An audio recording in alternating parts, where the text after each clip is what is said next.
Raji phone பண்ணி குமரவேல் உசுரோட தான் இருக்காங்க. நான் தான் தப்பா பார்த்து சொல்லிட்டேன் போல இருக்குன்னு சொல்றாங்க. இத கேட்டு செந்திலும், கதிரும் ரொம்பவே சந்தோஷப்படுறாங்க. அப்ப கதிரு, "இங்க பாரு இது எதா இருந்தாலும் பார்த்து கரெக்ட்டா சொல்றது இல்லையா? நாங்களே பதறி போயிட்டோம். சரி இன்னும் கொஞ்ச நேரத்துல வந்துருவோம். நீங்க எதுவும் பதட்டப்படாம அப்படியே இருங்க" அப்படின்னு சொல்றாங்க. இப்ப அவன் எந்திரிச்சிட்டானா என்ன பண்றது? அப்படின்னு சொல்லி கேட்குறாங்க. அவன் எந்திரிக்கிறதுக்குள்ள நாங்க வந்துருவோம். கவலைப்படாம இரு. கை, கால் மட்டும் தானே மூவ்மெண்ட்ல இருக்கு. ஹாஸ்பிட்டல் கூட்டிட்டு பார்த்துடலாம். ஏதாவது பண்ணிறலாம். கொஞ்சம் அமைதியா இருங்க 2 பேரும் 4 பேரும். அமைதியா எதுவும் பதட்டப்படாம கம்முனு அமைதியா உட்காந்துருங்க. அப்படி எந்திரிச்சிட்டானா டக்குனு உள்ள விட்டு அவன கதவ சாத்திருங்க. எதுவும் பிரச்சனை பண்ணாம பார்த்துக்கங்க. நாங்க வந்துர்றோம் அப்படின்னு சொல்லி சொல்றாங்க. அதேபோல கொஞ்ச நேரத்திலேயே செந்திலும், கதிரும் வந்துடுறாங்க. அங்க போனோனே கோமதி கதிரையும், செந்திலையும் பார்த்துட்டு அழறாங்க. "டேய் என்ன பண்றதுன்னே தெரியலடா. ஏதாவது பண்ணுங்கடா, போங்கடா" அப்படின்னு சொல்லி சொல்லிட்டு இருக்கிறாங்க. போயிட்டு தண்ணி தெளிச்சு தெளிச்சு எழுப்பி பார்க்குறாங்க. எந்திரிக்கவே இல்ல. கை, கால் மட்டும் லைட்டா அப்படியே ஆடிக்கிட்டே இருக்கு. சரி இது வேலைக்கே ஆகாது. ஹாஸ்பிட்டல் கூட்டிட்டு போயிடலாம் அப்படிங்கிற மாரி செந்தில் சொல்றாங்க. "என்ன விளையாடுறியா? ஹாஸ்பிட்டல் கூட்டிட்டு போய் அவனுக்கு உடனே நினைவு வந்துருச்சுன்னா, தேவையில்லாம பிரச்சனை தான் வரும்" அப்படின்னு சொல்றாங்க. பிரச்சனைய பார்த்துட்டு இருந்தா இவன் என்ன அப்படியே விட்டு இங்கேயே வீட்லயே உட்கார வச்சு பார்த்துக்க சொல்றியாடா? அப்படின்னு சொல்லி சொல்றாங்க. "அதுக்கு இல்ல வேற ஐடியா இருக்கு" அப்படின்னு சொல்றாங்க. "என்னடா பண்ண போற?" அப்படின்னு சொல்லி கேட்குறாங்க. "நீ அவனோட கையும் காலையும் பிடிச்சு நம்ம கார்ல தூக்கி போடுறா" அப்படின்னு சொல்லி சொல்றாங்க.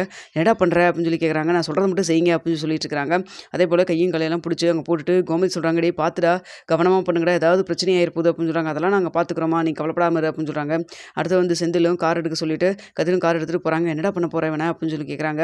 "இருடா ஆள் நடமாட்டமே இல்லாத இடத்துல அவன போயிட்டு நம்மள யாரும் பார்க்காத மாரி பார்த்துட்டு நம்ம அவன போட்டுருவோம். அதுக்கப்புறம் மறுபடியும் அங்க அவனுடைய செல்ஃபோனையும் பக்கத்திலே வச்சுருவோம். எப்படி இருந்தாலும் கொஞ்ச நேரத்தில அவனுக்கு முழிப்பு வந்துரும். வந்ததுக்கப்புறம் அங்க பக்கத்தில இருக்கவங்ககிட்ட ஏதாவது கேட்பான். அப்படி இல்லையா, அவன் வந்துட்டு எந்த கண்டிஷன்ல இருக்கிறான்னு பார்த்துட்டு அவனுக்கு சுயநினைவு இல்லாம இருக்கிற மாரி இருந்ததுன்னா, நம்ம கூட்டிட்டு போய் ஹாஸ்பிட்டல்ல பார்த்துரலாம். அப்படி இல்லாம அவனுக்கு எல்லாமே ஞாபகம் வர மாரி இருந்ததுன்னா, அங்க பார்த்துக்கலாம்" அப்படின்னு சொல்றாங்க. "என்னடா உளர்ற? எனக்கு ஒண்ணுமே புரியலையேடா" இது கம்முனு இரு நான் வானான்னு சொல்லிட்டு அங்க பக்கத்தில எதுவும் ஆள் இல்லாத பக்கம் கொண்டு போய் போடுறாங்க. கொஞ்ச நேரத்திலே அவனும் குமரவேலு எந்திரிச்சிடுறாரு. எந்திரிச்சோனே பக்கத்தில இருக்கிற ஃபோன் எடுத்து கால் பண்றாங்க. கால் பண்ணி இவங்க அப்பாவுக்கு கால் பண்ணி சொல்றாங்க. "அப்பா நான் கொஞ்ச நேரமா என்ன நடந்ததுன்னே தெரியலப்பா. பார்த்தா மரத்துக்கடியில கீழ கிடக்குறேன்ப்பா" அப்படின்னு சொல்லி ஃபோன் பண்றாங்க. "என்னடா நடந்தது? நீ எங்கடா போன?" அப்படின்னு சொல்லி கேட்குறாங்க. "நான் அங்க அரசி இருக்கிறாங்கல்ல, அந்த ஊருக்கு தான் வந்தேன் அரசிய பார்க்கறதுக்காக" அப்படின்னு சொல்றாங்க. "நீ என்ன பைத்தியமாடா? அரசிய கூட்டிட்டு போய் தாலி கட்டுறா" அப்படின்னு சொல்லி சொன்னா, "நீ அவள பார்க்க போறேன்னு என்னென்னமோ சொல்லிட்டு இருக்கிற. ஏன்டா உனக்கு என்ன கிறுக்கு பிடிச்சுக்கிச்சா?" அப்படின்னு சொல்லி சொல்றாங்க. "அதெல்லாம் ஒண்ணும் இல்லப்பா. நீங்க நீங்க அவகிட்ட கொஞ்சமா நடிக்க தான் சொன்னீங்க. ஆனா எனக்கு அப்படிலாம் இல்லப்பா. அவளோட சேர்ந்து வாழணும்னு ஆசை இருக்கும் போல இருக்கு. அவள பார்க்காம என்னால இருக்க முடியலப்பா" அப்படின்னு சொல்றாங்க. "பைத்தியக்காரனாட்ட அத உளறிட்டு இருக்காத. உன்ன நம்பி பெரிய திட்டமே போட்டு வச்சிருக்கிற. ஏதோ உளறிட்டு இருக்காத. சரி ஓகே நீ எப்படிடா இங்க வந்து உட்கார்ந்திருக்க? என்ன ஒண்ணுமே புரியலையேடா. சரி ஒண்ணு பண்ணு. கிளம்பி ஊருக்கு வர்றியா?" அப்படின்னு சொல்லி கேட்குறாங்க. "இல்லப்பா நான் அரசி கிளம்பட்டும். அதுக்கப்புறம் நான் வந்துக்கிறேன். அரசிகிட்ட நான் எப்படியாவது அரசிய நான் கூட்டிட்டு போய் தாலி கட்டாம விட மாட்டேன்" அப்படின்னு சொல்றாங்க. இது எல்லாத்தையும் மறைஞ்சு நின்னு கதிரும் செந்திலும் கேட்குறாங்க. "பாத்தியாடா இவன பாவம்னு நம்ம நினைச்சான். கடைசியில இவன் என்ன வேலை பார்த்துட்டு இருக்கிறான்னு. இதெல்லாம் இவன்கிட்ட வேலைக்கே ஆகாது. நம்ம அரசிய கூட்டிட்டு நம்ம ஊருக்கே கிளம்பிடலாம்" அப்படின்னு சொல்றாங்க. "அண்ணே ஒரு நிமிஷம் இருண்ணே. நாளைக்கு ஒரு நாள் மட்டும் இருந்துட்டு போவோம்" அப்படின்னு சொல்றாங்க. "என்னடா பிரச்சனை உனக்கு?" அப்படின்னு சொல்லி கேட்குறாங்க. "இல்லண்ணே நம்ம 2 பேரும் தான் இங்க இருக்கோம்ல. அரசிய நம்ம பத்திரமா பார்த்துக்கலாம். நம்மள மீறி இவன் என்ன பண்ணிற போறான்" அப்படின்னு சொல்றாங்க. "சரி ஒரு நாள் ஏன் இருக்கணும்னு சொல்ற?" அப்படின்னு சொல்லி கேட்குறாங்க. "இல்ல ராஜி ஒரு காம்படிஷன்ல ஜெயிச்சிருக்கா. ஃபைனல் வரைக்கும் வந்துட்டா. அவ ஜெயிக்கணும்னு ஆசைப்படுறா" அப்படின்னு சொல்றாங்க. "அப்படியாடா சரி ஓகே பார்த்துக்கலாம் வா" அப்படின்னு சொல்லிட்டு வீட்டுக்கு போறாங்க. அங்க போனா நடந்த விஷயத்த சொல்றாங்க. அப்போ கோமதி, "இவனுக்கு எத்தனை பட்டாலும் இவனுக்கு புத்தியே வராதா? அரசிய கூட்டிட்டு போய் தாலி கட்டுவானாம்ல தாலி. சரி கிளம்பலாம் உடனே" அப்படின்னு சொல்றாங்க. அப்போ கதிர், "அம்மா வேண்டாம்மா. இந்த ஒரு நாள் மட்டும் இருந்துட்டு போயிடலாம்" அப்படின்னு சொல்றாங்க. "என்னடா சாமி கும்பிடணும்னு நினைக்கிறியா? சாமி நம்ம எங்கிருந்து மனசார கும்பிட்டாலும் அது நல்லபடியா தான் கேட்கும். ஒண்ணும் பிரச்சனை இல்ல. நம்ம போலாம் வா" அப்படின்னு சொல்றாங்க. "அதுக்கு இல்லம்மா.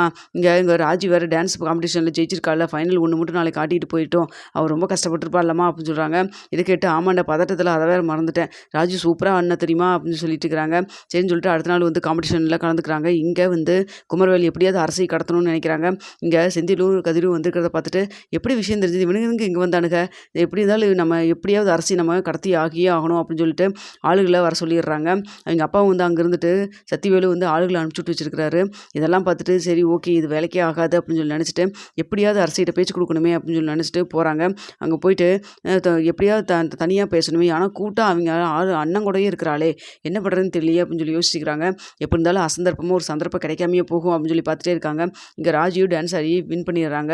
செகண்ட் பிளேஸ் கிடைக்குதுன்னு நினைச்ச மாதிரியே பைக்கும் வின் பண்றாங்க. இத பார்த்துட்டு கதிரு, "எனக்காக தான் இப்ப டான்ஸ் ஆடினியா நீ?" அப்படின்னு சொல்லி கேட்குறாங்க. "ஆமா. என்னால என்னமோ பைக்கே வாங்கி கொடுக்க முடியாதுன்னு நீ சொன்ன. உங்களோட சவால்ல ஜெயிக்கணும்ல" அப்படின்னு சொல்றாங்க. "ஓ அப்ப சவால் ஜெயிச்சு எனக்கு பைக் வாங்கி கொடுக்க தான் நினைச்சேன். ஆசையா வாங்கி கொடுக்கணும்னு நினைக்கலையா?" அப்படின்னு சொல்லி சொல்லிட்டு இருக்காங்க. இத பார்த்துட்டு மீனா சொல்றாங்க, "என்னமோ 2 பேரும் சண்டை போட்டுக்குவீங்க அப்படி இப்படின்னு சொல்லிட்டு இருந்த. என்ன ராஜி நடக்குது இங்க?" அப்படின்னு சொல்லி சொல்றாங்க. "அக்கா போங்கக்கா" அப்படின்னு சொல்லி சொல்லிட்டு இருக்காங்க. அடுத்து கதிரும் பைக் வாங்கி கொடுத்தத பார்த்து ரொம்ப சந்தோஷப்படுறாங்க. "சரி எல்லாரும் கிளம்புவோம். செந்தில் நீ கார் எடுத்துட்டு வந்துரு. நான் பைக்லயே வந்துடுறேன்" அப்படின்னு சொல்றாங்க. சொல்கிறாங்க. அப்போ மீனா சொல்கிறாங்க, பைக்கில் நான் தனியாக வரப்போகிற, ராஜி கூட்டிகிட்டு வந்துரு, நாங்கள் கிளம்புறோம் அப்படின்னு சொல்கிறாங்க.